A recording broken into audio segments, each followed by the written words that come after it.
on the first question, we've got this water jet hitting a wall and then running down the wall. It breaks it down into parts. This is a classic question whenever you've got something getting fired out, water, paint, or something like that, you follow the same approach. So the first question asked to show that over the time of 1.6 seconds, the mass of water hitting the wall is 1.2. Now you notice that we have density over here, so that's density. We have a velocity v. We have a cross-sectional area A. So let's start by thinking about the density equation. Density equals mass over volume. Mass equals density times volume if we rearrange it. Do we know the density? Yes, that's just 1 times 10 to the 3. Do we know the volume? Well, what we do know is a cross-sectional area, which is this part here. And we also know the velocity of the water. So we know how far this is going to travel in the 1.6 seconds. If we times the speed by the time, we get the distance this travels in that 1.6 seconds, which gives us 8 meters. So we know that that area has travelled 8 meters. So to find the total volume, well, if we times that length of 8 meters by the area, 8 times by the cross-sectional area, we get a volume. Yeah, and that's it to it. So that gives you, if you type that into calculator, you'll get 1.2 kg. If they didn't give you a time, you could choose a time of, say, 1 second and go from there. Calculate the decrease in the horizontal momentum of the mass of water due to hitting the wall. Well, it's horizontal momentum, so we know it's travelling at a speed of 1.2, sorry, we don't know that. We know it's got 1.2 kilograms mass, and we know that it's travelling at a speed of 5 meters per second. So that mass is travelling at 5 meters per second. So the change of momentum is going to be the final, which is 0, minus the initial momentum. That gives us 6, or negative 6. As it asks for decrease, we don't need the negative. It's just 6 Newton seconds, or kilograms meters per second. The magnitude of the horizontal force exerted on the wall. So hopefully you remember thinking, this change, we've just done change of momentum. How's that related to force? Well, force equals change of momentum over time, which you need to learn as a definition. Change of momentum, well, we know it decreased by 6 in a time of 1.6. So that gives us a force of 3.8 newtons. State and explain the magnitude of the horizontal force exerted on the wall by the water. Well, if the water exerts a force of 3.8 newtons on the wall, so water on the wall was 3.8 newtons, we know from Newton's third law that the wall will exert a force of exactly the same size, so we know it's going to be 3.8 newtons. So you need to make sure you state the law you're using to get that and your answer. Exam answers are at the bottom, as you can see over here. Next question, define momentum. Again, this is one of the definitions you just got to learn. Hopefully you know this already, but it comes from the equation, and thus is mass times velocity, not speed, but velocity. So that gets you 4 marks. In this question, we've got those two balls going together and colliding, and then we've got a graph of force versus time. First question asks to find the kinetic energy, so first thing I'm going to do is write the equation and see if we have everything we need. Half times the mass of ball x we do have is 0.24, and we have the velocity there of 2.3 meters per second. If you type that into calculator, you will get 0.63 joules. Nice and easy start. The area enclosed by lines and the time axis represents the change in momentum. Now, they don't need to tell you that. That's kind of them to tell you that. But you should know that from the fact that impulse, which is force times time, equals change in momentum. So if we plot a graph of force versus time, it can produce some sort of graph like that. The area under the graph is equal to the impulse, which equals the change in momentum. So you expect it to know that. Determine the magnitude of the change in momentum of the ball y. So for this, what have we got? We've got a triangle. So the easiest way to do this would be a half base times height. There's the height, which comes to 240, I believe.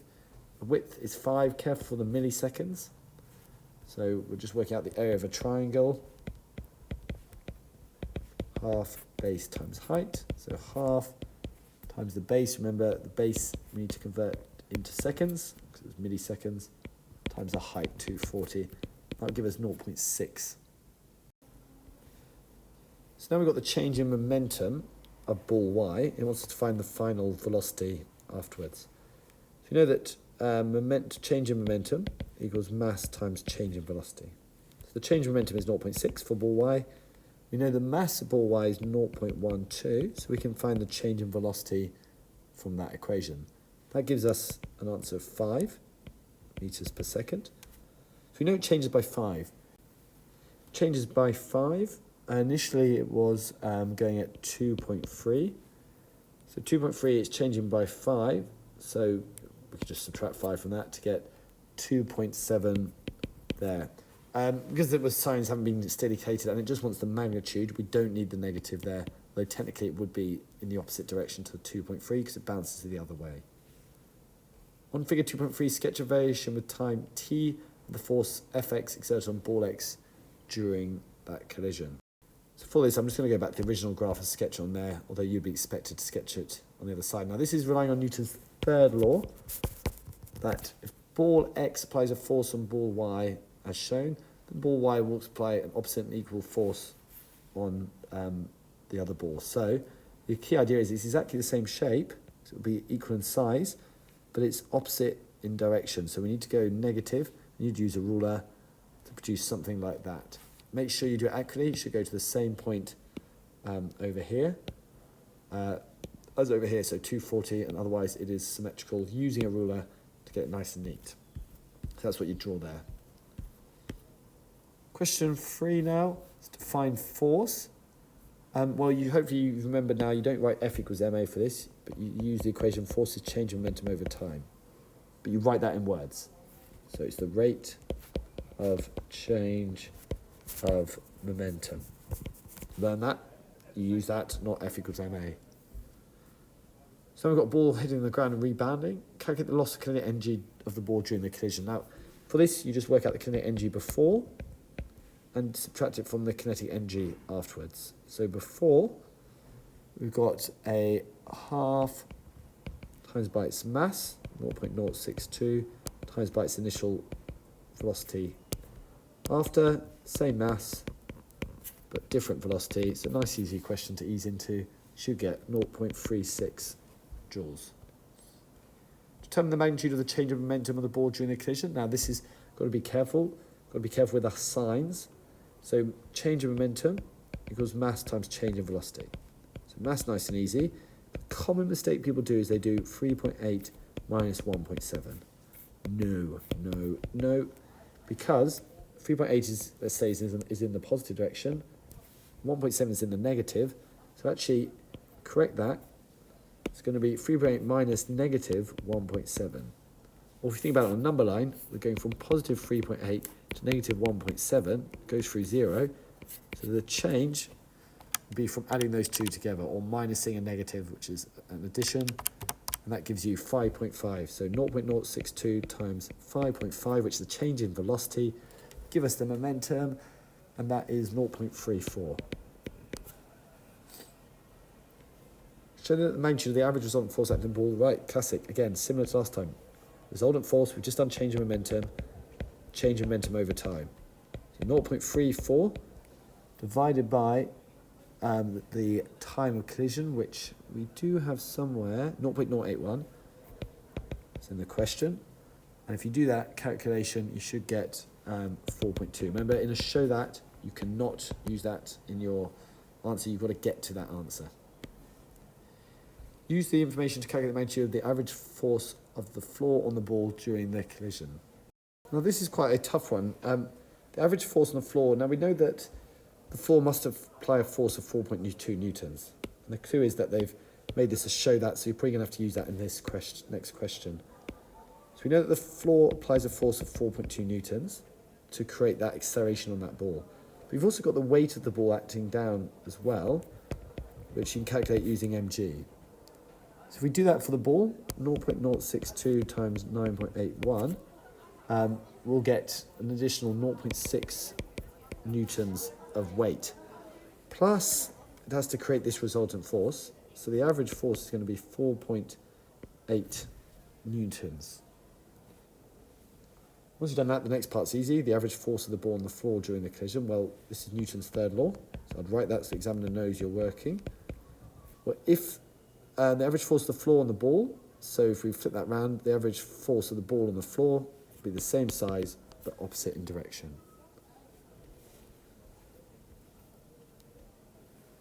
Final question involves this log on a slope. So a slope question. So show that the component of the weight of the log acting down the slope is 1070. Let's find the weight of the log first. Weight is mg. So we just do the mass, 452 times 9.81. That will give you the weight. Once you've done that, we want to find the component that acts down the slope. So remember, the slope looks like this. There's the log. We've calculated this weight acting down here. But we want this component here. So let's draw that a bit better. So if we zoom in on this, we've got the weight acting down, and that can be split into a component perpendicular to the slope, or 90 degrees, and one that's parallel. And we're interested in this one that's parallel. That's 90 degrees, and this angle here, remember, is the same as the angle of the slope, so it's 14 degrees. So we're interested in this one, which we can see is the opposite, so we're going to use sine. That side there is going to be whatever this length is here, which is W, which is that 452 times 9.81, times sine 14. So really, to calculate the component of the weight acting down the slope, so weight down slope, it's whatever your answer was to the previous one, so 452 times 9.81, times sine 14. And that will give you 1073 newtons. So the log starts from rest. A constant frictional force of 525 newtons acts on the log. The log accelerates up the slope like that. Calculate the tension. So let's think about this log on the slope. We've got tension acting up, friction acting down. I'm going to call that F friction. But we know that the tension must be greater than the friction, because otherwise it wouldn't accelerate up the slope. We know it's accelerating up the slope. Now let's write this as an equation. We know that the resultant force, F, is going to equal the tension, which we know is bigger, minus the friction. Resultant force is equal to ma, because F equals ma. So we can work it out now by doing m, the mass of the log, which we know is 452, times by the acceleration, 0.13. We want to find the tension, so we'll just leave that as t, or x. And it's subtracted from the friction, which we're just given as a value. We now rearrange that equation, so we're going to have to add the resultant force to the friction. Resultant force, you get 58 or 59 newtons, so you get 59 newtons, plusing the 525, just as we rearrange it, equals tension. Add those two together, you're going to get 1650 newtons. And there's your answers for that question below. Any questions, let me know.